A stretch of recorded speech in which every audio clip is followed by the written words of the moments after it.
Prefácio. Em 1933, quando os nazistas queimaram em praça pública livros de escritores intelectuais como Marx, Kafka, Thomas Mann, Albert Einstein e Freud, o criador da psicanálise fez o seguinte comentário ao seu amigo Ernest Jones: que progressos estamos fazendo? Na Idade Média, teriam queimado a mim; hoje em dia, eles se contentam em queimar meus livros. Deixando de lado o fato de que a ironia de Freud logo se tornaria ingênua diante dos fornos crematórios de Auschwitz e Dachau, podemos nos perguntar: o que aconteceria se os livros fossem incinerados, varridos da face da terra até o ponto em que o único vestígio de milênios de tradição humanista estivesse alojada na memória de alguns poucos sobreviventes? Qual seria o próximo passo da barbárie? Queimar os próprios homens, para apagar de vez a memória dos livros?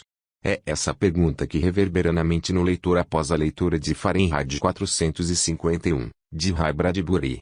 Pois esse romance visionário, cuja justa celebridade foi amplificada pela repercussão do filme homônimo de François Truffaut, com Oscar Werner e Uli Christie nos papéis principais, trata justamente de uma sociedade em que os livros foram proscritos, em que o simples fato de manter obras literárias ou filosóficas em casa constitui-se num crime.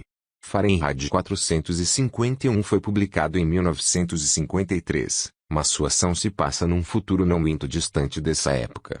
Em uma passagem do livro, aliás, uma personagem comenta: desde 1990, já fizemos e vencemos 2 guerras atômicas, o que leva o leitor a deduzir que o futuro de Bradbury corresponde mais ou menos ao nosso presente. O enredo é ambientado numa cidade dos Estados Unidos da América, mas não há nada de futurista em sua paisagem, não há grandes aparatos tecnológicos ou aquela asepsia que costuma cercar as narrativas localizadas num porvir em que a ciência transformou o habitat humano num grande laboratório. A cidade de Fahrenheit 451, em resumo, é apenas um pouco mais sombria e opressiva do que a maioria das metrópoles contemporâneas, com seu misto de progresso industrial e deterioração do tecido urbano, onde moderníssimos meios de transporte atravessam bairros decadentes. Há, porém, uma grande diferença em relação às nossas cidades. As casas de Fahrenheit 451 são à prova de combustão. Por isso, os bombeiros desempenham agora uma nova função: em lugar de apagar incêndios, sua tarefa é atear fogo. Os bombeiros de Bradbury são agentes da higiene pública que queimam livros para evitar que suas quimeras perturbem o sono dos cidadãos honestos, cujas inquietações são cotidianamente sufocadas por doses maciças de comprimidos narcotizantes e pela onipresença da televisão.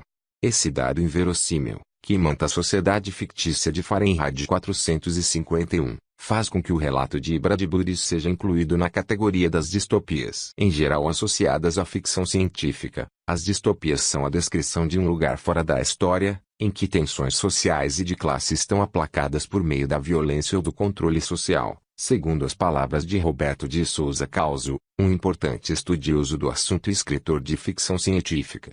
Como o próprio nome diz, a distopia é o contrário da utopia, é uma utopia negativa, e vale a pena refletir um pouco sobre esse gênero, tão peculiar ao nosso tempo, antes de avaliar a importância de Fahrenheit 451. As utopias surgiram como uma imagem invertida do real, como uma espécie de contrapartida positiva da razão crítica. Se uma das atitudes filosóficas mais persistentes ao longo do tempo é o antidogmatismo e a denúncia de uma sociedade construída sobre um sistema de mistificações, o mito, a religião, a ideologia, a utopia seria o mundo possível a partir do momento em que todas essas crenças tivessem sido superadas. Ressalta daí uma das características das utopias: elas parecem irreais porque são racionais em excesso, porque contrastam com a irracionalidade reinante nas relações sociais. A Cidade do Sol de Campanella, O Eldorado de Thomas More, autor de Utopia ou sobre o ótimo estado da República e sobre a Nova Utopia, e o Falanstério de Fourier criam em termos meramente hipotéticos uma idade de ouro do racionalismo. As utopias são constituídas por nações idílicas, em que homens solidários e justos mantêm relações de cordialidade em meio a uma natureza dadivosa e domesticada, que serve de celeiro e jardim da humanidade. As utopias são, por assim dizer, o sonho da razão, além de uma vulgarização do humanismo, e por isso as grandes utopias ocidentais estão compreendidas entre o Renascimento e o fim do século XIX. Num século anti-humanista como o que acabamos de atravessar, porém, a razão deixou de ser o antípoda da desrazão, da mitologia e da religião, para se tornar, ela mesma, um desdobramento dessa fúria dominadora. O esclarecimento, ou seja, a razão instrumental, é a radicalização da angústia mítica. Escreveram Adorno e Horkheimer. A imaginação literária do século XX foi pródiga em criar sociedades fictícias em que a racionalidade se transforma num fim em si mesma, abstrata, mecanicista, reduzindo o existente a um utensílio, alienando a consciência na linha de montagem e produzindo massacres com planejamento industrial. No século XX, como na famosa gravura de Goya, o sonho da razão produz monstros. Ou, em outras palavras, distopias. Os universos opressivos descritos em romances distópicos como Nós, de Evgeny Zamyatin, também publicado no Brasil sob o título A Muralha Verde, Admirável Mundo Novo, de Aldous Huxley, ou A Revolução dos Bichos em 1984, de George Orwell, seriam assim os antecedentes imediatos de Fahrenheit 451. A exemplo desses livros, encontramos em Bradbury uma sociedade policialesca, com propensões totalitárias, em que a individualidade é sacrificada a razões de Estado. Em certo sentido, porém, Fahrenheit 451 é bem mais realista, e isso não apenas no sentido da representação naturalista. O livro é muito menos rico em invenções de um mundo alternativo do que seus precursores, mas na estranha verossimilhança que esse livro adquiriu 50 anos após sua publicação. A trama de Fahrenheit 451 é bastante simples e apresenta vários pontos de contato com as obras de Huxley e Orwell. O romance conta a história de Guy Montag, um bombeiro que, após várias incinerações de livros, começa a se perguntar sobre o fascínio que essas páginas impressas exercem sobre algumas pessoas obstinadas, que desafiam a ordem estabelecida pelo simples prazer de ler. Dois fatos são decisivos na urdidura do romance. Numa ação dos bombeiros, ele testemunha a autoimolação de uma senhora, cujo sugestivo nome de família é Black, que se recusa a abandonar sua casa, preferindo morrer no incêndio de sua biblioteca pessoal. Paralelamente, Montag conhece Clarice McClellan, uma jovem adolescente que instila nele o prazer de coisas simples e espontâneas, como a conversa entre amigos, coibida numa sociedade que administra o ócio por meio de atividades programadas, e a indagação sobre o porquê das coisas, uma excrescência no mundo utilitário de Fahrenheit 451, onde só importa o como de vivências protocolares. Esses dois acontecimentos têm como pano de fundo o cotidiano asfixiante das demais personagens. Assim como em Admirável Mundo Novo, em que existe um narcótico, o soma, que provoca um bem-estar politicamente anestesiante, em Fahrenheit 451 a mulher de Montag, Mildred, vive à base de pílulas que embalam sua realidade cotidiana. E, como em 1984, no qual a privacidade era devassada pela onipresença do grande irmão, as casas têm murais televisivos que transmitem ininterruptamente novelas com as quais os moradores podem interagir. A partir daí, toda a ação de Fahrenheit 451 vai se desenrolar no desafio de Montag às proibições vigentes e na sua tentativa de fuga da cidade, proporcionada pela amizade com Faber, um professor que lhe outrora investigara e que agora se torna seu cúmplice. O que interessa aqui, porém, é frisar a singularidade da distopia de Bradbury. Pois enquanto Huxley e Orwell escreveram seus livros sobre o impacto dos regimes totalitários, nazismo e stalinismo, Bradbury percebe o nascimento de uma forma mais sutil de totalitarismo, a indústria cultural, a sociedade de consumo e seu corolário ético, a moral do senso comum. A ideia de que existe uma ditadura da maioria, que pune o diverso, aparece em vários momentos do romance, quase sempre personificada em Beatty, o chefe dos bombeiros. No momento em que está prestes a incendiar os livros da Sra. Black, por exemplo, ele diz: "Não há o menor acordo entre esses livros. Você ficou trancada aqui durante anos com essa malfadada Torre de Babel. Saia dessa situação. As pessoas nesses livros nunca existiram." Essa intolerância diante do que é complexo, do que é desviante, do que é problemático ou contraditório perpassa a narrativa de Bradbury e corresponde a uma antiga desconfiança em relação ao ficcional, ao poder desestabilizador da literatura e do imaginário. Diga-se, entre parênteses, que Fahrenheit 451 poderia ilustrar perfeitamente a ideia do controle do imaginário desenvolvida por um ensaísta como Luiz Costa Lima, que em diversas obras, Vida e Mimesis, Limites da Voz e Mimesis, Desafio ao Pensamento, descreve o processo pelo qual a literatura foi constituída, enquanto o discurso autônomo, como um espaço circunscrito e limitado do imaginário social e individual, de modo a subordinar o ficcional, e sua criticidade implícita, aos discursos dominantes da religião, da filosofia ou da ciência, Beatty é a personagem mais fascinante de Fahrenheit 451. Como chefe dos bombeiros, ele desempenha o papel de inquisidor mor, ao mesmo tempo, conhece profundamente aquilo que quer esmagar, sendo capaz de citar Shakespeare de cabeça. Não seria exagerado fazer um paralelo entre essa figura contraditória e o grande inquisidor de Os Irmãos Karamazov.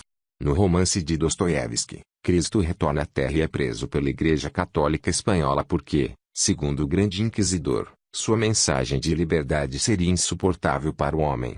Da mesma maneira, o chefe dos bombeiros procura mostrar ao hesitante Montag que os livros são o caminho da melancolia, da incerteza. Os livros, enfim, são um convite à transcendência, ao desvario, à errância, ao desvio em relação ao destino bovino da humanidade conformada. Sempre se teme o que não é familiar, diz Beatty, e conclui, um livro é uma arma carregada na casa vizinha. E é justamente aí que surge o aspecto mais inquietante de Fahrenheit 451. Bradbury não imaginou um país de analfabetos, mas diagnosticou um mundo em que a escrita foi reduzida a um papel meramente instrumental e no qual a literatura e a arte têm função culinária segundo a expressão de Adorno. As personagens sabem ler, mas só querem ler a programação de suas televisões ou o manual técnico que lhes permitirá ter acesso a um entretenimento que preenche seu vazio. Como está magistralmente sintetizado por essa fala de Beatty, todo homem capaz de desmontar um telão de TV e montá-lo novamente, e a maioria consegue, hoje em dia está mais feliz do que qualquer homem que tente usar a régua de cálculo, medir e comparar o universo, que simplesmente não será medido ou comparado sem que o homem se sinta bestial e solitário. Eu sei porque já tentei. Para o inferno com isso.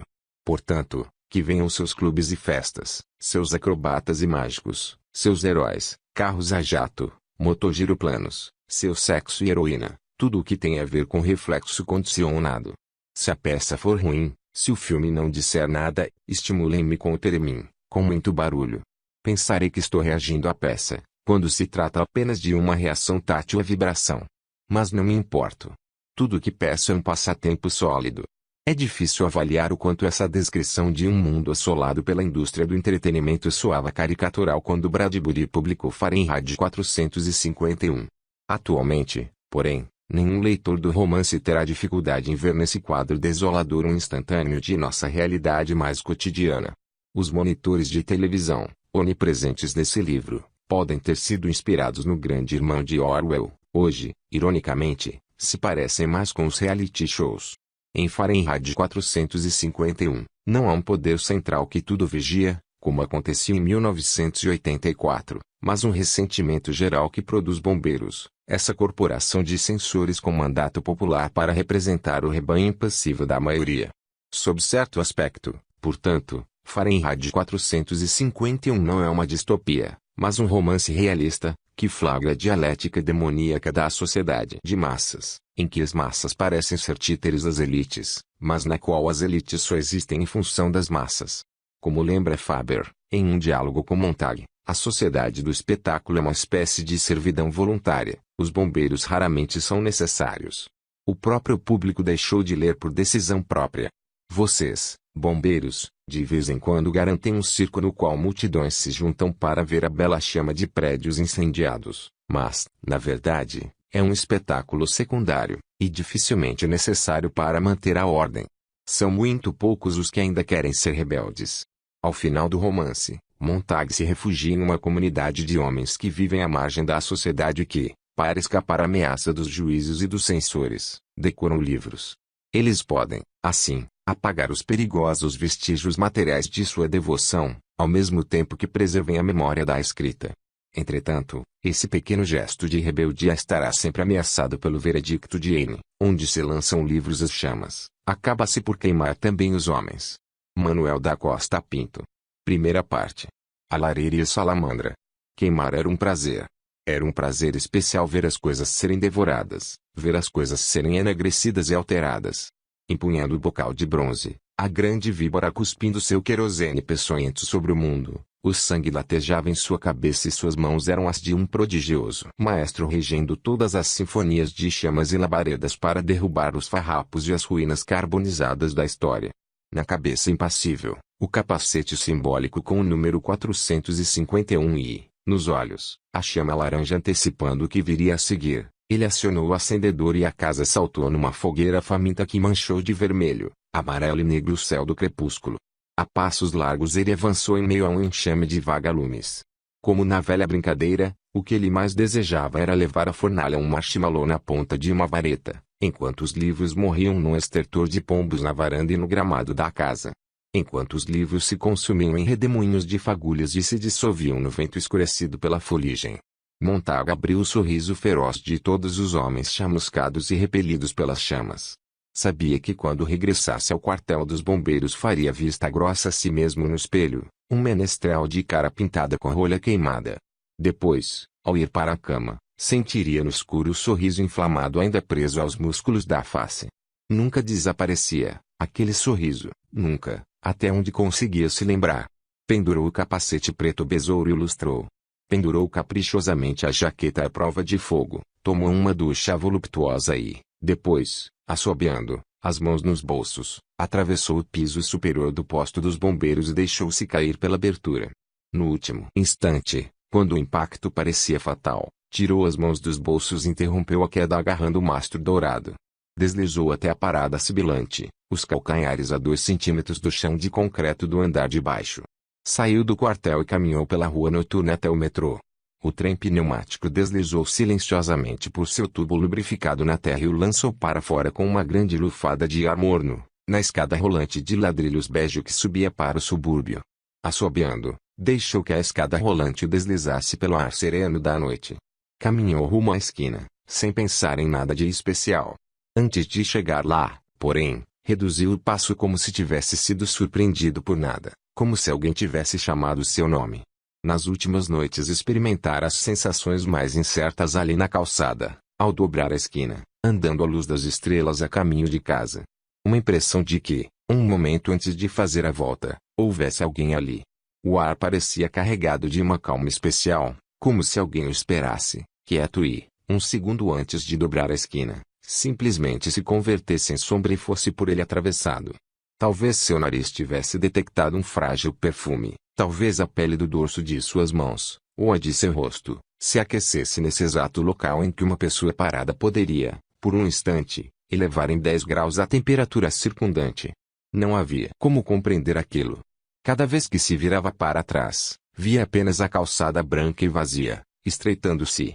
E numa dessas noites teve a impressão de ver algo que desapareceu rapidamente do outro lado do gramado, antes que ele pudesse focalizar os olhos ou dizer alguma coisa. Mas agora, nesta noite, ele reduziu o passo quase até parar. Sua percepção íntima, antecipando-se ao seu corpo na virada da esquina, ouvir o mais frágil sussurro. Respiração? Ou simplesmente a atmosfera estaria sendo comprimida por alguém, ali parado, muito quieto, à espera? Montagu dobrou a esquina. As folhas do outono voavam pela calçada enluarada e faziam com que a garota que ali caminhava parecesse presa num piso deslizante, deixando que o movimento do vento e das folhas a impelisse para a frente. Sua cabeça pendia para o chão a fim de observar os sapatos agitarem as folhas em volta. Seu rosto era esguio e branco como leite, havia nele uma espécie de fome delicada que em tudo se detinha com infatigável curiosidade. Era uma expressão quase de contida surpresa. Os olhos escuros estavam tão fixos no mundo que nenhum movimento lhes escapava. O vestido era branco e ciciava. Montagu quase podia ouvir o movimento das mãos da garota ao caminhar e o som, agora infinitamente frágil, da branca agitação de seu rosto quando se voltou, descobrindo que estava a um segundo de colidir com um homem parado no meio da calçada. As copas das árvores farfalharam ruidosamente, soltando sua chuva seca. A garota parou e parecia prestes a recuar, surpresa. Mas, em vez disso, encarou Montagu com olhos tão negros, brilhantes e vivos que ele achou haver dito alguma coisa totalmente admirável. Mas ele sabia que sua boca só se abrira para dizer olá. Depois, quando ela parecia hipnotizada pela salamandra em seu braço e o disco da fênix em seu peito, ele tornou a falar, claro. Você é nossa nova vizinha, não é? E você deve ser. Ela afastou os olhos daqueles símbolos profissionais. O bombeiro. A voz dela foi definhando. Você diz isso de um jeito tão estranho. Eu saberia disso de olhos fechados, disse ela, devagar. Por quê? O cheiro de querosene. Minha mulher sempre reclama, Riu. Por mais que se lave, não sai totalmente. Não sai, disse ela, temerosa. Montag teve a impressão de que ela andava num círculo ao redor dele, virando de ponta cabeça, agitando silenciosamente e esvaziando seus bolsos, sem sequer se mover. Querosene, disse ele, porque o silêncio se prolongava. Não passa de perfume para mim. Acha mesmo? Claro. Por que não? Ela fez uma pausa, pensativa. Não sei, disse ela e se virou, olhando a calçada que levava às casas onde moravam. Você se importa se eu voltar com você? Meu nome é Clarice McClellan. Clarice. Guy Montag. Vamos. O que você faz na rua assim tão tarde? Quantos anos você tem? Caminharam pela noite na brisa morna e fresca que soprava sobre a calçada prateada, e havia no ar um levíssimo aroma de damascos e morangos frescos. Montag olhou em volta e percebeu que isso era totalmente impossível àquela altura do ano. Havia agora somente a garota caminhando com ele, o rosto claro como neve ao luar, e Montag sabia que ela estava pensando nas perguntas que ele fizera, procurando as melhores respostas. Bem, disse ela tenho 17 anos e sou doida. Meu tio diz que essas duas coisas andam sempre juntas. Ele disse, quando as pessoas perguntarem sua idade, sempre diga que tem 17 anos e que é maluca. Não é uma ótima hora da noite para caminhar? Gosto de sentir o cheiro das coisas e olhar para elas e, às vezes, fico andando a noite toda e vejo o sol nascer. Tornaram a caminhar em silêncio e por fim ela disse, pensativa, sabe, não tenho medo de você. Ele ficou surpreso. E por que o deveria? Muita gente tem. Quer dizer, medo de bombeiros. Mas, afinal de contas, você é só um homem. Ele se viu nos olhos dela, suspenso em duas gotas cintilantes de água límpida, uma imagem escura e minúscula, em ínfimos detalhes, as linhas ao redor de sua boca, tudo, como se os olhos dela fossem dois pedaços miraculosos de âmbar violeta que pudessem capturá-lo e mantê-lo intacto. O rosto de Clarice, agora voltado para ele, era um frágil cristal leitoso dotado de uma luz suave e constante.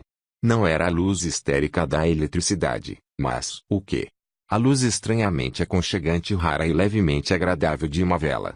Certa vez, quando criança, durante uma queda de energia, sua mãe havia encontrado e acendido uma última vela e houve um breve instante de redescoberta, de uma iluminação tal que o espaço perdera suas vastas dimensões e se fechara aconchegante em torno deles, mãe e filho, a sós, transformados, torcendo para que a energia não voltasse tão cedo. E então Clarice McClellan disse, posso fazer uma pergunta? Há quanto tempo você trabalha como bombeiro? Desde os 20 anos. 10 anos atrás. Você nunca lê nenhum dos livros que queima? Ele riu. Isso é contra a lei. Ah, é claro. É um trabalho ótimo. Segunda-feira, Milay. Quarta-feira, Whitman. Sexta-feira, Faulkner.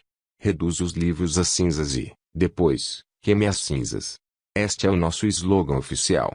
Caminharam ainda mais um pouco e a garota disse, é verdade que antigamente os bombeiros apagavam incêndios em lugar de começá-los? Não. As casas sempre foram à prova de fogo, pode acreditar no que eu digo. Estranho. Uma vez me disseram que, muito tempo atrás, as casas pegavam fogo por acidente e as pessoas precisavam dos bombeiros para deter as chamas. Ele riu. Clarice olhou rapidamente para ele. Por que está rindo? Não sei. Ele começou a rir de novo e parou. Por quê? Você ri quando não digo nada de engraçado e responde na mesma hora. Nunca para pensar no que eu digo. Montag se deteve. Você é esquisita mesmo, disse, olhando para ela. Não respeita ninguém. Não pretendo ser grosseira. É que eu adoro observar as pessoas. Acho que é isso. Bem, isto aqui não significa nada para você? Disse ele, batendo com a mão no número 451 bordado na manga cor de carvão. Sim, sussurrou ela e apertou o passo. Já parou para observar os carros a jato correndo pelas avenidas naquela direção? Você está mudando de assunto. Às vezes acho que os motoristas não sabem o que é grama, ou flores, porque nunca param para observá-las, disse ela. Se a gente mostrar uma mancha verde a um motorista, ele dirá, assim. Isso é grama. Uma mancha cor-de-rosa. É um roseiral. Manchas brancas são casas. Manchas marrons são vacas. Certa vez, Tito ia devagar por uma rodovia. Ele estava a 60 por hora e o prenderam por 2 dias. Isso não é engraçado? E triste, também? Você pensa demais, disse Montag, incomodado. Eu raramente assisto aos telões, nem vou a corridas ou parques de diversão. Acho que é por isso que tenho tempo de sobra para ideias malucas. Já viu os cartazes de 60 metros no campo, fora da cidade? Sabia que antigamente os outdoors tinham apenas 6 metros de comprimento. Mas os carros começaram a passar tão depressa por eles que tiveram de espichar os anúncios para que pudessem ser lidos. Eu não sabia disso, riu Montague abruptamente. Aposto que sei de mais uma coisa que você não sabe.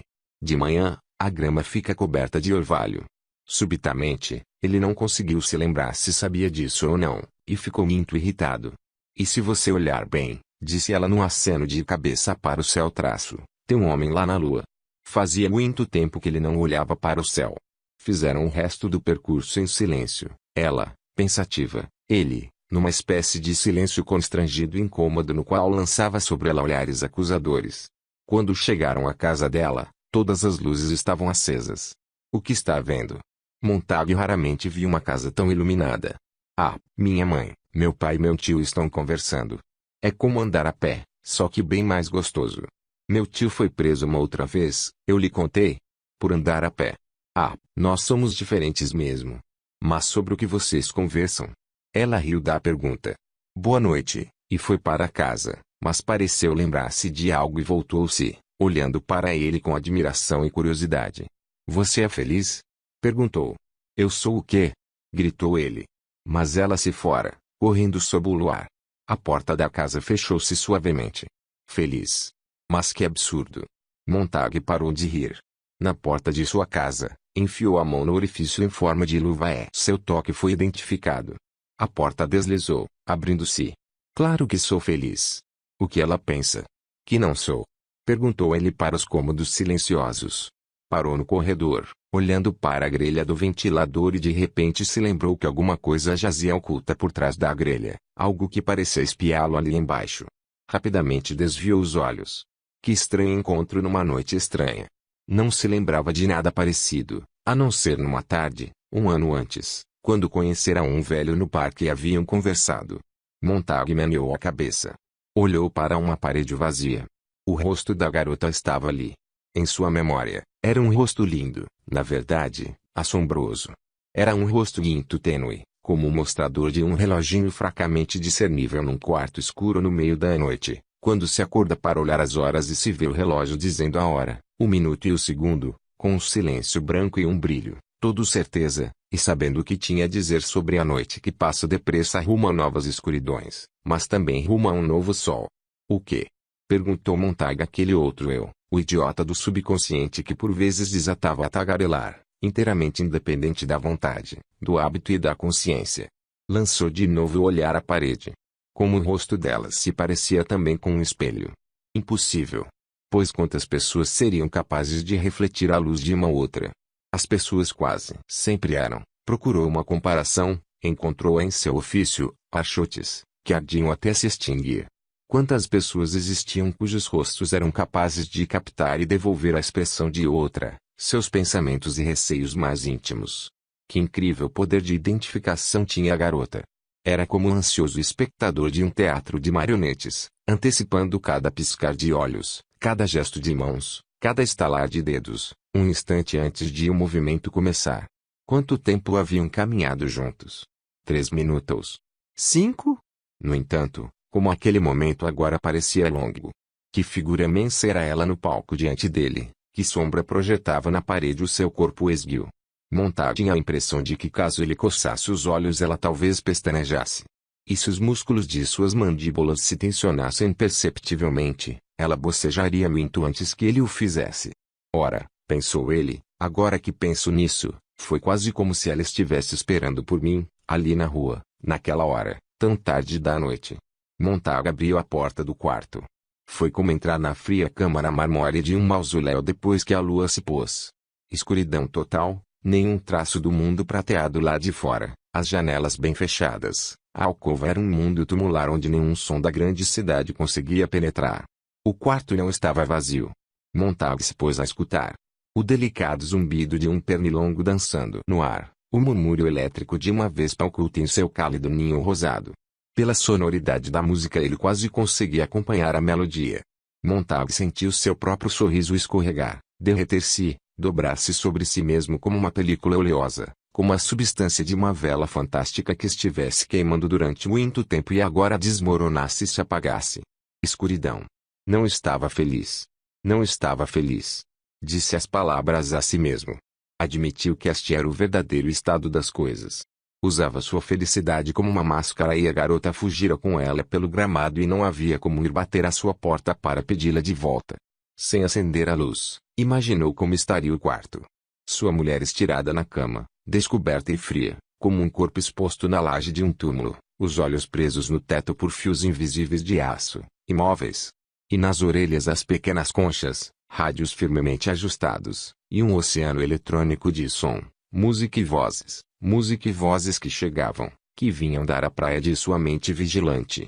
Na verdade, o quarto estava vazio. Toda noite as ondas chegavam e a levavam em suas grandes marés de som, fazendo-a boiar, os olhos estatelados, rumo à manhã. Nos últimos 2 anos não houvera uma única noite em que Mildred não tivesse nadado naquele mar, não tivesse mergulhado nele alegremente pela 3ª vez.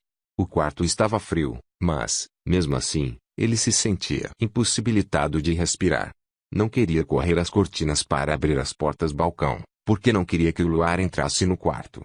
Assim, com a sensação de um homem condenado a morrer na próxima hora por falta de ar, tateou o caminho até sua cama vaga, independente, e por isso fria. Um segundo antes de seu pé bater num objeto no chão, ele percebeu que o iria fazer. A sensação não era diferente da que havia experimentado antes de dobrar a esquina e quase derrubar a garota. Seu pé, enviando vibrações à frente, captou ecos da pequena barreira em seu caminho assim que se lançou adiante. Chutado pelo pé, o objeto produziu um tinido surdo e deslizou para a escuridão.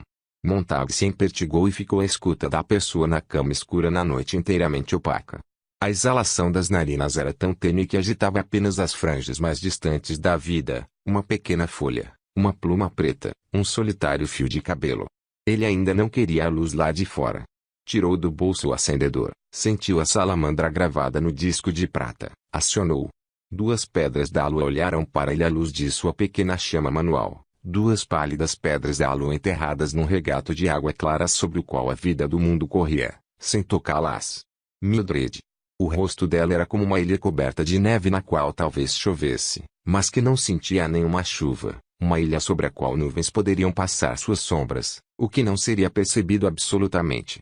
Havia somente o canto das pequenas vespas enfiadas em suas orelhas, os olhos estavam vítreos e o hálito entrava e saía, leve, frágil, para dentro e para fora de suas narinas sem que ela se preocupasse se entrava ou saía, se saía ou entrava. O objeto em que ele havia tropeçado agora refletia debaixo da beirada de sua própria cama. O pequeno frasco de cristal com pílulas para dormir que, pela manhã, contivera em 30 cápsulas, agora estava sem tampa e vazio à luz da minúscula chama. Enquanto ele se detinha ali, o céu rava sobre a casa. Houve um tremendo som retalhante, como se 2 mãos gigantescas tivessem rasgado 10.000 quilômetros de costura de linha preta. Montague se sentiu cortado ao meio. Sentiu o peito se alanhando em 2 partes. Os bombardeiros a jato passando, 2, 6 deles, 9 deles, 12 deles, um e mais um e ainda outro e mais outro se encarregavam de gritar por ele. Montague abriu a boca e deixou que o grito estridente descesse e saísse entre os seus dentes arreganhados. A casa estremeceu. A chama se apagou em sua mão. As pedras da lua desapareceram. Ele sentiu sua mão mergulhar na direção do telefone. Os jatos haviam passado. Montague sentiu os lábios se moverem, roçando o bocal do telefone. Hospital de emergência. Um terrível sussurro. Teve a impressão de que as estrelas haviam sido pulverizadas pelo som dos jatos negros e que, pela manhã, a terra estaria coberta com sua poeira, como uma neve estranha. Foi esse o seu pensamento idiota enquanto tremia no escuro e deixava os lábios se moverem sem parar. Eles tinham uma máquina. Na verdade, tinham 2 máquinas.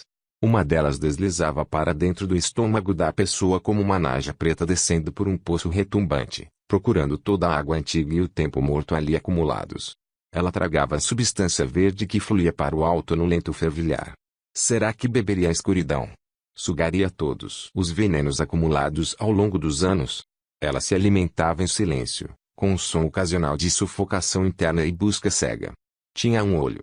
O operador impessoal da máquina, usando um capacete óptico especial, podia contemplar a alma da pessoa que ele estava drenando. O que via o olho? O operador não dizia. Ele via, mas não o que o olho via. A operação como um todo não era distinta da escavação de um canteiro no quintal. A mulher na cama não era mais que uma dura camada de mármore que eles tivessem atingido. Fosse como fosse, era preciso prosseguir, introduzir a broca mais fundo, desentupir o vazio, se é que tal coisa poderia ser sugada para fora no pulsar da serpente de sucção. O operador ficava em pé, fumando um cigarro. A outra máquina também estava funcionando. A outra máquina era operada por um sujeito igualmente impessoal usando um jaleco marrom avermelhado à prova de manchas. Essa máquina drenava todo o sangue do corpo e o substituía por sangue e linfa frescos. É preciso limpá-los dos dois jeitos, disse o operador, em pé diante da mulher silenciosa. Não adianta nada limpar o estômago se o sangue não for trocado. Se essa coisa fica no sangue, o sangue bate no cérebro como uma marreta. Bum! Umas 2000 vezes e o cérebro simplesmente desiste, deixa de funcionar. Pare com isso, disse Montag. Eu só estava falando, disse o operador. Vocês já acabaram? Perguntou Montag. Trancaram firmemente as máquinas. Acabamos. Pareciam nem se dar conta da fúria de Montag. Ficaram parados, enquanto a fumaça do cigarro dava voltas pelo nariz de cada um e lhes entrava nos olhos, sem que eles sequer piscassem ou contraíssem os olhos. São 50 paus. Primeiro, por que não me disse ela vai ficar bem? Claro que ela vai ficar bem. Estamos com toda a porcaria aqui nesta maleta, agora não pode mais lhe fazer mal. Como eu disse, tira-se o velho, põe-se o novo e pronto. Nenhum de vocês é médico. Por que não enviaram um médico da emergência? Ora essa, o cigarro do operador agitou-se em seus lábios. Resolvemos uns 9 ou 10 casos desses por noite. De uns anos para cá, passaram a ser tantos que mandamos construir as máquinas especiais. A novidade, é claro, foi a lente, o resto é antigo. Não é preciso médico para um caso como este, bastam 2 biscateiros que, em meia hora, resolvem o problema. Olha, disse ele, começando a andar em direção à porta-traço, precisamos ir. Acabamos de receber outra chamada no velho rádio de orelha. A 10 quadras daqui. Mais um que estourou a tampa de um vidro de pílulas. Se precisar da gente, é só ligar de novo. Deixa repousar. Aplicamos nela um contrasedativo. Ela vai acordar faminta. Até mais. E então, com o cigarro pendurado em seus lábios estreitos, com olhos de víboras, os 2 homens apanharam sua carga de máquinas e tubos, sua maleta de melancolia líquida e a inominável imundícia escura e saíram devagar pela porta. Montag deixou-se afundar numa poltrona e olhou para a mulher. Os olhos dela agora estavam fechados, tranquilos, e ele estendeu a mão para sentir o calor da respiração em sua palma. Mildred, disse ele finalmente. Existe gente demais, pensou. Somos bilhões de isso é excessivo. Ninguém conhece ninguém. Estranhos entram em nossa casa e nos violentam. Estranhos chegam e arrancam nosso coração. Estranhos chegam e nos tiram o sangue. Meu Deus, que homens eram esses? Nunca os vi em toda a minha vida. Meia hora se passou. A circulação sanguínea nessa mulher era nova e parecia ter-lhe produzido algo novo. Suas bochechas estavam muito rosadas e os lábios muito frescos, cheios de cor, e pareciam macios e relaxados. O sangue de mais alguém estava ali.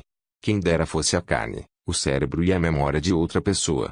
Quem dera pudessem ter levado sua mente para uma lavagem a seco, esvaziado seus bolsos, e a tivessem vaporizado, limpado e remontado e a devolvessem pela manhã.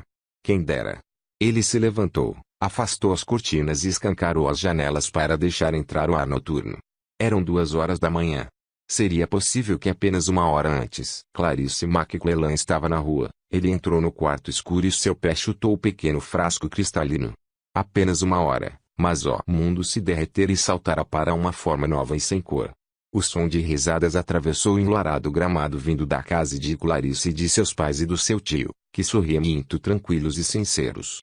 Acima de tudo, a risada era relaxada e espontânea e de nenhum modo forçada, vindo da casa que estava tão iluminada a essa hora da noite enquanto todas as outras se mantinham às escuras. Montag ouviu vozes falando, concedendo, falando, tecendo, retecendo sua teia hipnótica. Montag saiu pela porta-balcão e atravessou o gramado, sem pensar no que fazia. Parou do lado de fora da casa falante, nas sombras, pensando que poderia até bater a porta e sussurrar: deixem-me entrar. Não vou dizer nada. Só quero escutar. O que é que vocês estão dizendo? Mas, em vez disso, ficou ali, sentindo muito frio, o rosto, uma máscara de gelo, escutando a voz de um homem, o tio, andando num passo tranquilo. Bem, afinal de contas, estamos na era do lenço descartável. Assoe seu nariz numa pessoa, encha-a, esvazie-a, procure outra, assoe, encha, esvazie. Cada um está usando as fraldas da camisa do outro. Como torcer para o time da casa quando não se tem nenhum programa nem sabemos os nomes. Por falar nisso, que camisas estão usando quando entram em campo? Montague caminhou de volta para casa, deixou a janela aberta, viu como Mildred estava, cobriu-a cuidadosamente, e depois se deitou com o luar nas maçãs de seu rosto e no seu senho franzido, com o luar destilado em cada olho, formando neles uma catarata de prata. Uma gota de chuva. Clarice. Outra gota. Mildred. Uma terceira. O tio. Uma quarta. O fogo de hoje à noite. Uma, Clarice. Duas, Mildred. Três, tio. Quatro, fogo. Uma, Mildred. Duas, Clarice. Uma, duas, três, quatro, cinco, Clarice, Mildred, tio, fogo, pílulas para dormir, homens lenços descartáveis, fraldas de camisas, assoar, limpar, dar descarga, Clarice, Mildred, tio, fogo, pílulas, lenços, assoar, limpar, dar descarga. Uma, duas, três, uma, duas, três. Chuva. A tempestade. O tio rindo. Trovão descendo céu abaixo. O mundo inteiro se derramando em água. O fogo jorrando num vulcão. Tudo se apressando numa enxurrada estrondosa e fluindo como rio rumo à manhã. Já não sei mais nada, disse ele, e deixou uma pílula para dormir dissolver-se em sua língua. Às 9 da manhã, a cama de Mildred estava vazia. Montague se levantou depressa, o coração em sobressalto, correu pelo corredor e parou à porta da cozinha. A torrada saltou da torradeira prateada, foi agarrada por uma mão metálica em forma de aranha que a besuntou com manteiga derretida. Mildred observou a torrada sendo depositada em seu prato. Ela estava com as duas orelhas tamponadas por besouros eletrônicos que zumbiam sem parar. Súbito, ergueu os olhos, viu e acenou com a cabeça. "Tudo bem com você?" perguntou ele. Após 10 anos de prática com as conchas enfiadas nas orelhas, era perita em leitura labial. Ela novamente anuiu com a cabeça e tornou a ajustar a torradeira para outra fatia de pão. Montague sentou-se. "Não sei por que estou com toda fome", disse sua esposa. "Você, estou faminta." "Ontem à noite", começou ele. "Não dormi bem. Sinto-me péssima", disse ela. "Meu Deus, estou faminta. Não consigo entender." "Ontem à noite", disse ele novamente. Ela observou distraída os movimentos de seus lábios. "O que houve ontem à noite? Você não se lembra? Do quê? Tivemos alguma festa maluca ou coisa parecida? Sinto-me como se estivesse de ressaca. Meu Deus, estou faminta." "Quem esteve aqui?" "Umas pessoas", disse ele. "Foi o que pensei." Ela mastigou a torrada. "Meu estômago está um pouco embrulhado, mas estou com uma fome danada. Espero não ter feito nada de estúpido na festa." "Não", disse ele, calmo. A torradeira, com a mão em forma de aranha, passou para ele um pedaço de pão amanteigado. Ele o segurou na mão, sentindo-se grato. "Você também não parece muito animado", disse sua esposa. No fim da tarde choveu e o mundo inteiro ficou cinza escuro. Montague parou no corredor, colocando na roupa o distintivo com a salamandra nas chamas alaranjadas. Por um bom tempo, ficou olhando para a tampa do ar-condicionado no corredor. Sua mulher, no salão de TV, fez uma breve pausa na leitura de seu roteiro para erguer os olhos. "Ora", disse ela. "Não é que ele está pensando." "Sim", disse ele. "Eu queria conversar com você." Fez uma pausa. "Ontem à noite você tomou todas as pílulas do frasco." "Ora, imagine se eu faria uma coisa dessas", disse ela, surpresa. O frasco estava vazio. "Eu nunca faria uma coisa dessas." "Por que eu faria algo assim?" perguntou ela.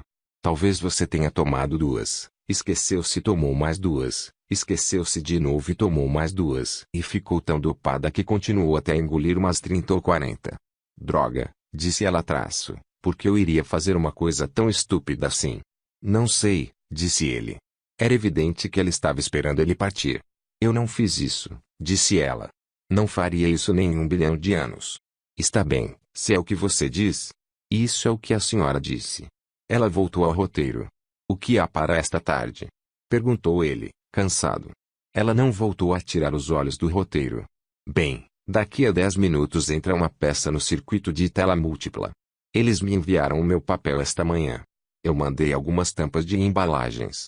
Eles escrevem o roteiro, mas deixam faltando um dos papéis. É uma ideia nova. A dona de casa, que sou eu, faz o papel que está faltando. Quando chega o momento das falas que faltam, todos olham para mim, das 3 paredes, e eu digo a fala. Por exemplo, a que o homem diz: "O que você acha dessa proposta, Ellen?" E olha para mim, que estou sentada aqui no centro do palco, entende? E eu digo, ela fez uma pausa e correu com o dedo sobre uma fala do roteiro, acho excelente. E então eles seguem com a peça até que ele diz: "Você concorda com isso, Ellen?" E eu digo: "Claro que sim. Não é divertido, Gui?" Ele continuava no corredor, olhando para ela. "Claro que é divertido", disse ela. "Sobre o que é a peça?" "Eu já lhe falei. Tem essas pessoas chamadas Bob, Ruth e Ellen." "Ah, é muito divertido. Vai ficar ainda melhor quando pudermos instalar a 4ª tela. Quanto tempo você acha que teremos de economizar até podermos furar a 4ª parede e instalar uma 4ª tela?" "Custa só $2.000. Isso é 1/3 do meu salário anual." "São só $2.000, replicou ela. "Bem que você poderia ter um pouco de consideração por mim de vez em quando. Se tivéssemos uma 4ª tela, puxa, seria como se este salão não fosse mais só nosso, mas os salões de todos os tipos de pessoas exóticas. Poderíamos abrir mão de algumas coisas. Já estamos abrindo mão de algumas coisas para pagar a 3ª tela. Faz apenas 2 meses que ela foi instalada, lembra-se?" "Só isso." Ela ficou sentada olhando para ele demoradamente. "Bem, até logo, querido." "Até logo", disse ele. Depois, parou e se virou. "Tem um final feliz?" Ainda não li até o fim. Montag foi até onde ela estava, leu a última página, anuiu com a cabeça, dobrou o roteiro e o devolveu. Saiu de casa sob chuva. A chuva estava diminuindo e a garota estava caminhando pelo centro da calçada com a cabeça erguida para que os esparsos pingos de chuva lhe caíssem no rosto. Ela sorriu quando viu Montag. "Oi." Ele respondeu o cumprimento e disse: "O que você está tramando agora?" "Ainda estou maluca. A chuva é tão boa. Adoro andar na chuva." "Acho que eu não gostaria", disse ele. "Você gostaria se experimentasse." "Nunca experimentei." Ela lambeu os lábios. "Até o gosto dela é bom." "O que você faz? Fica por aí experimentado de tudo?" perguntou ele. "Tudo e mais um pouco." Ela olhava para algo que tinha na mão. "O que você tem aí?" disse ele. "Acho que é o último dente de leão do ano. Não pensei que pudesse encontrar um ainda, nesta época do ano." "Já ouviu falar que é bom esfregá-lo debaixo do queixo?" "Assimilação." Ela tocou o queixo com a flor, rindo. "Por quê?" "Se a flor deixar marca, significa que estou apaixonada." Deixou. Quase não havia outra coisa a fazer senão olhar. "Então?" disse ela. "Você ficou com o queixo amarelo. Ótimo. Agora vamos experimentar em você. Não vai funcionar em mim. Vamos ver." Antes que ele pudesse se mexer, ela havia colocado o dente de leão sob seu queixo. Ele recuou e ela riu. "Não se mexa." Ela sondou embaixo do queixo dele e franziu o senho. "Então?" perguntou ele. "Que pena", disse ela. "Você não está apaixonado por ninguém?" "Estou sim, não parece." "Estou muito apaixonado." Tentou fazer uma expressão condizente com as palavras, mas não conseguiu. "Eu estou." "Ah, por favor, não faça essa cara." "Foi esse dente de leão", disse ele. "Você o gastou todo em você. Por isso não funcionou em mim." "É claro, deve ser isso." "Ah, agora eu deixei você chateado." "Dá para ver que deixei. Eu sinto muito, de verdade." E tocou seu cotovelo.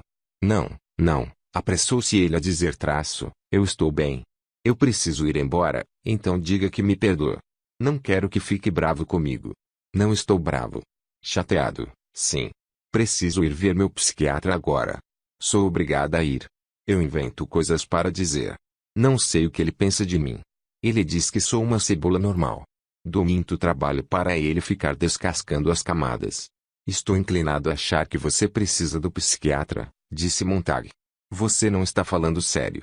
Ele respirou fundo e suspirou. Por fim, disse: "Não, Não estou falando sério. O psiquiatra quer saber por que eu saio andando pelos bosques, porque observo os pássaros e coleciono borboletas.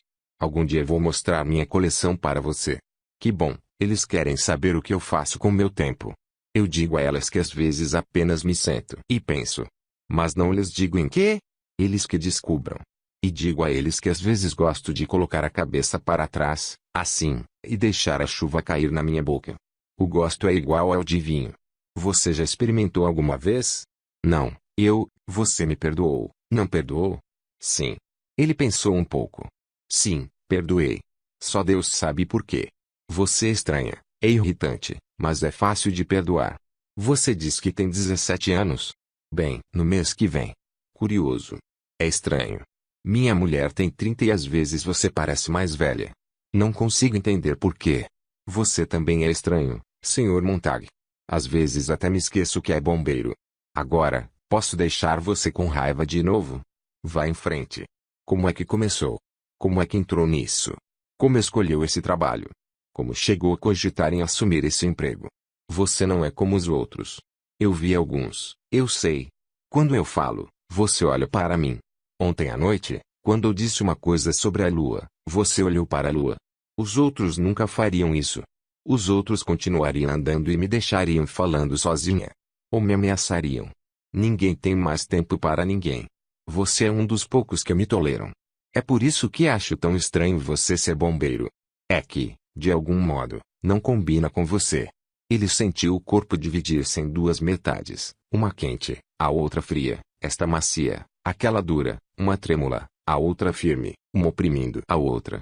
É melhor você se apressar para a sua consulta, disse ele. E ela se afastou correndo e o deixou ali, parado na chuva. Só depois de um longo momento ele começou a andar. E então, muito lentamente, à medida que caminhava, inclinou a cabeça para trás na chuva, apenas por um momento, e abriu a boca. O sabujo mecânico dormia mas não dormia, vivia mas não vivia no delicado zumbido e na sutil vibração de seu canil parcamente iluminado num canto escuro dos fundos do quartel. A luz mortiça da madrugada, o luar do céu aberto e moldurado pela ampla janela refletia-se, tocava aqui e ali no bronze, cobre e aço da fera ligeiramente trêmula.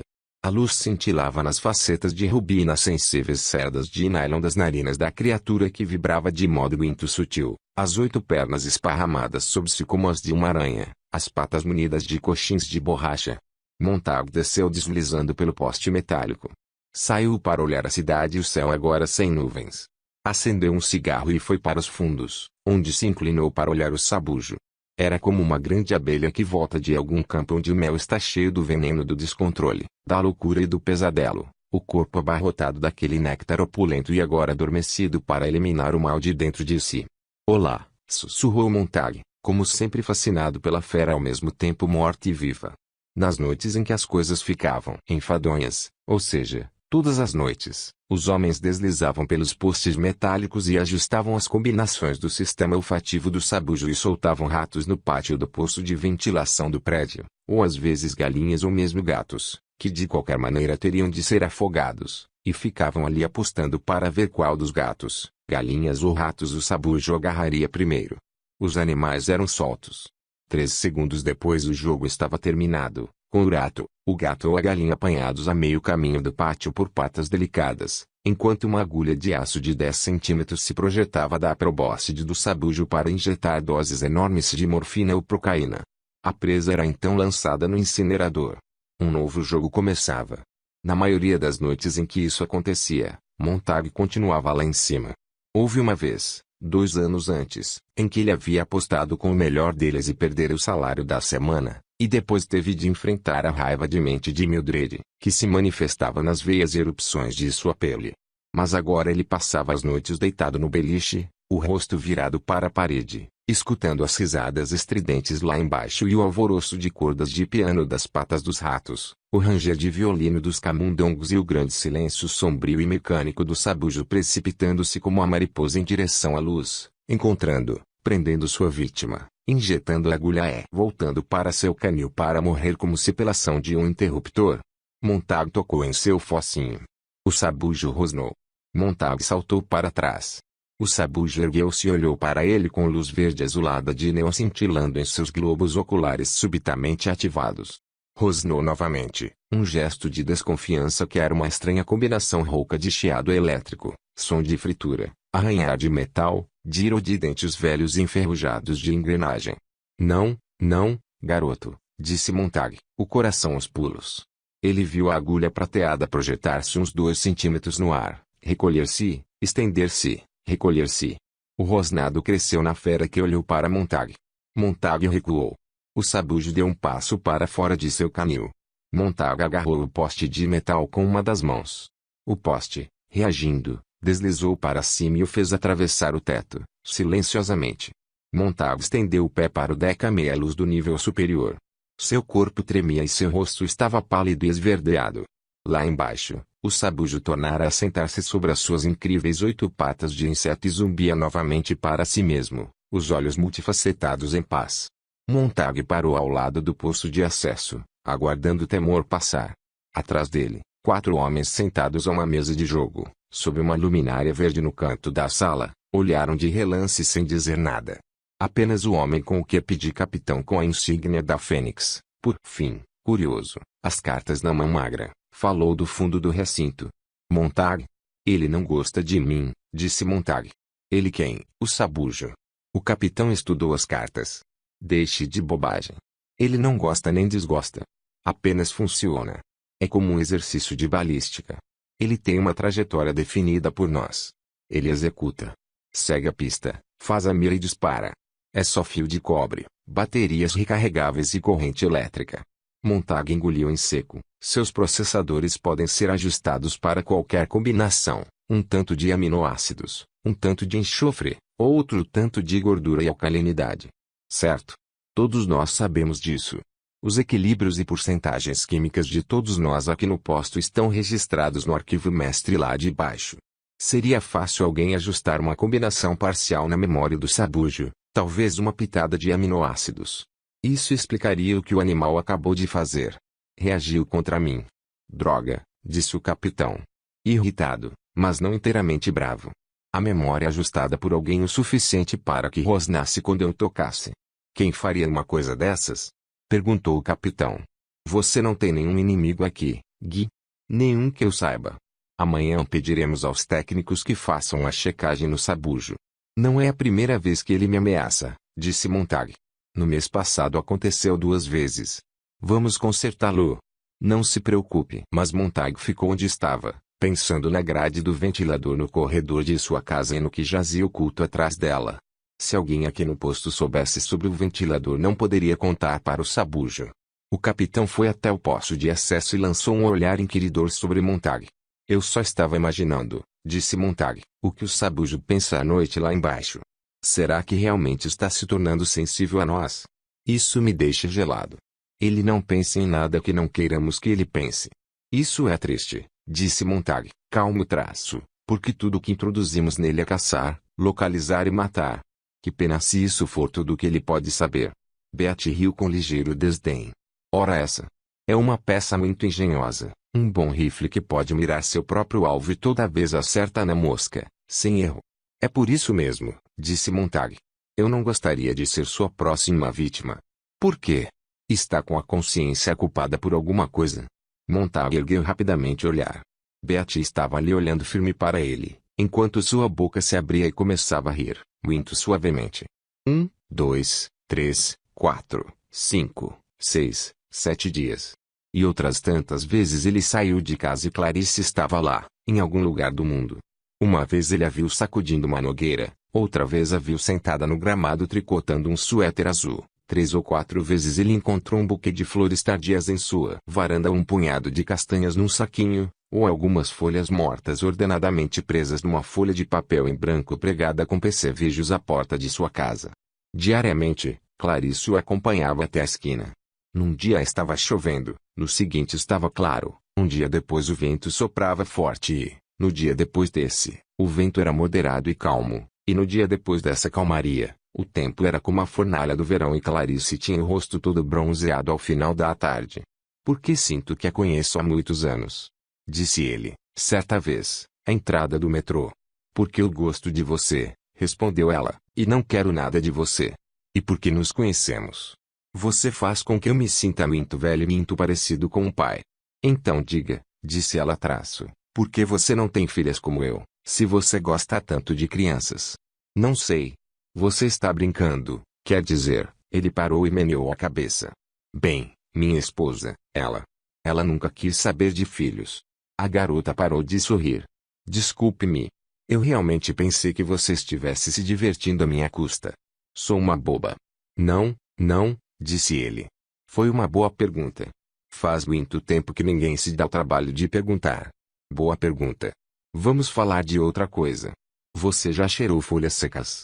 Elas não cheiram como canela. Pegue. Sinta. Puxa, é verdade. Dá para achar que é canela mesmo. Ela olhou para ele com seus brilhantes olhos escuros. Você sempre parece chocado. É que eu nunca tive tempo. Você reparou nos odores espichados de que lhe falei? Acho que sim. Sim. Ele teve de rir. Seu riso agora é muito mais agradável do que antes. É mesmo. Muito mais relaxado. Ele se sentiu à vontade, tranquilo. Por que você não está na escola? Todo dia eu a vejo vagando por aí. Ah, eles não sentem a minha falta, disse ela. Dizem que sou antissocial. Não me misturo. É tão estranho. Na verdade, eu sou into socialismo. Tudo depende do que você entende por social, não é? Social para mim significa conversar com você sobre coisas como esta. Ela chocalhou algumas castanhas que haviam caído da árvore do jardim da frente.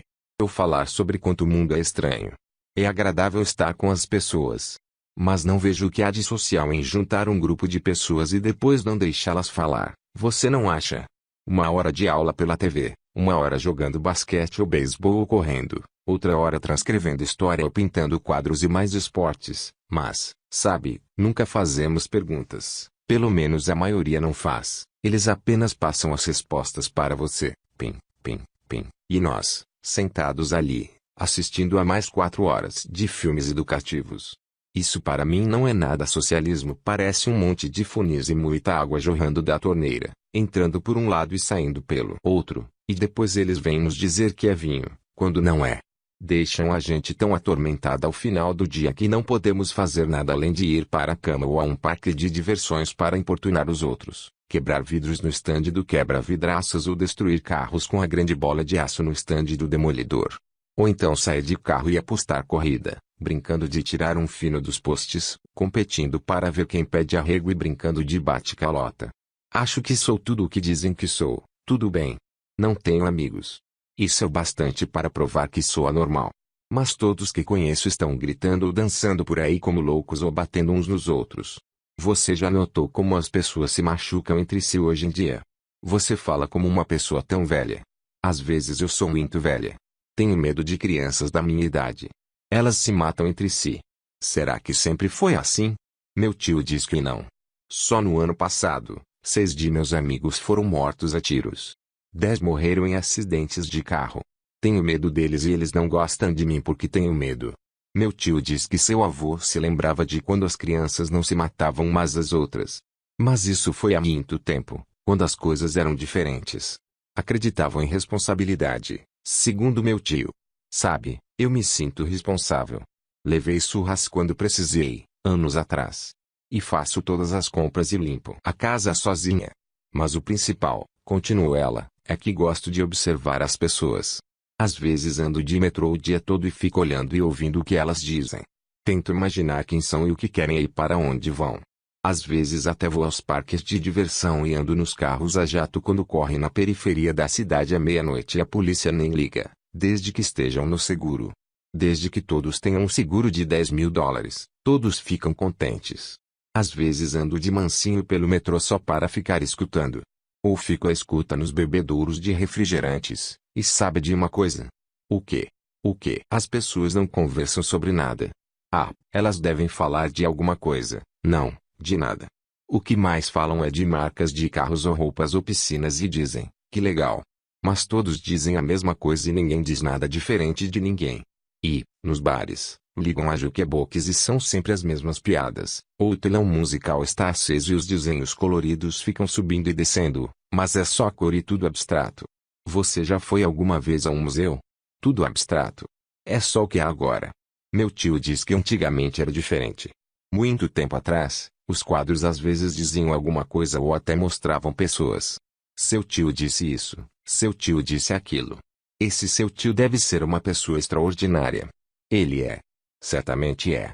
Bem, eu preciso ir. Até logo, Sr. Montag. Até logo. Até logo. 1, 2, 3, 4, 5, 6, 7 dias, o quartel dos bombeiros. Montag, você sobe nesse poste como um pássaro numa árvore. Terceiro dia. Montag, hoje você entrou pela porta dos fundos. O sabujo incomoda? Não, não. Quarto dia. Montag, esta é engraçada. Ouvi hoje de manhã. Um bombeiro em Seattle deliberadamente ajustou um sabujo mecânico para o seu próprio complexo químico e o soltou. Como você chamaria esse tipo de suicídio? 5, 6, 7 dias. E então, Clarice desapareceu. Ele não sabia o que havia com a tarde, mas foi o fato de não vê-la em parte alguma do mundo. O gramado estava vazio, as árvores vazias, a rua vazia, e ainda que a princípio nem mesmo soubesse que sentia sua falta ou até que a estava procurando, o fato é que, no momento em que entrou no metrô, sentiu crescer um vago surto de mal-estar. Uma coisa estava acontecendo, sua rotina fora transtornada. Uma rotina simples, é verdade, estabelecida em poucos dias e, no entanto, ele quase voltou atrás para fazer o percurso novamente, dar tempo para que ela aparecesse. Ele estava certo de que se tentasse o mesmo trajeto, tudo ficaria bem. Mas já estava atrasado e a chegada de seu trem interrompeu seu plano. O estalar das cartas do baralho, o movimento de mãos, de pálpebras, o zumbido do relógio oral no teto do quartel. 1h35, manhã de quinta-feira, 4 de novembro. 1h36. 1h37 da manhã. O tac-tac das cartas no tampo da mesa gordurosa, todos os sons chegavam a Montag por trás de seus olhos fechados, por trás da barreira que ele havia momentaneamente erguido. Ele conseguia sentir o posto cheio de fulgor, brilho e silêncio, de cores metálicas, as cores de moedas, de ouro, de prata. Os homens invisíveis do outro lado da mesa suspiravam diante de suas cartas, esperando. 1h45. O relógio oral lamentava a hora fria de uma manhã fria de um ano ainda mais frio.